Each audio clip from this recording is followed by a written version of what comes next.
J'ai pris connaissance d'un ouvrage de François Heilbronn, qui est un nom qui est proche du mien,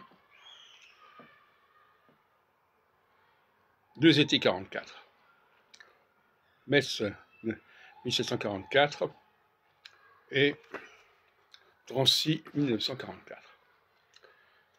J'ai donné une conférence à Versailles l'autre jour. Et cet ouvrage est assez symptomatique d'une confusion. D'un côté, on met en évidence le rôle d'un médecin juif qui aurait sauvé Louis XV en 1744.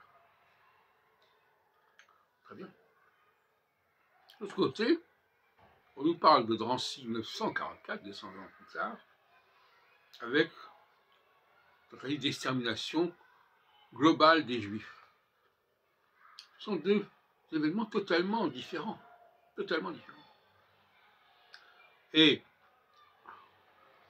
l'idée qui est abordée dans l'ouvrage, que parce que un Juif a sauvé le roi, ça doit être bénéfique pour l'ensemble de la communauté juive, qui à l'époque n'était pas encore complètement émancipée, qui n'était pas encore, il n'a pas été émancipé avant 1791.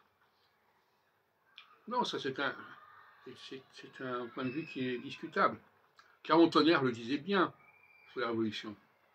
Tout aux Juifs en tant qu'individu, rien aux Juifs en tant que nation.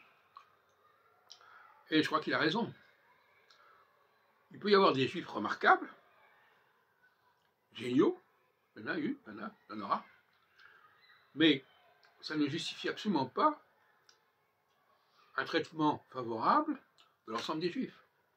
Et inversement, lorsqu'il y a un État comme Israël qui fait des problèmes, est-ce que ça doit se répercuter sur des individus juifs? Le bien comme le mal ne sont pas forcément répercutables, dans un sens comme dans l'autre. Donc, l'ouvrage qui se présente comme un roman, l'ouvrage de François Heilbronn,